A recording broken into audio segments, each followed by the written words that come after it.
Hi guys, story time. So, kailan ako nagsimulang manahe? So, ang unang beses ko nanahe ay sa home economics class nung elementary, ganyan.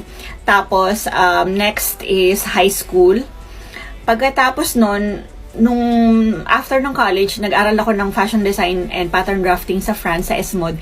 And then, yun yung first time ko talagang humawak ng sewing machine and tinuruan ako properly. Of course, sa school, hindi ko na maalala, no, bata pa ako nun. So, yun yung medyo adult na ako nung nag-aral ako ng sewing machine. Pero, after that, kahit na nanahina ako ng skirt, ng blouse, and ng coat, hindi pa rin ako confident kasi, although marunong akong manahe, hindi ko alam paano buuin yung mga bagay. So, dun sa mga nagsisimula pa lang, actually, ang kailangan yung aralin is pattern drafting. Yung pananahe, madali lang yan, diretso lang siya. And then, after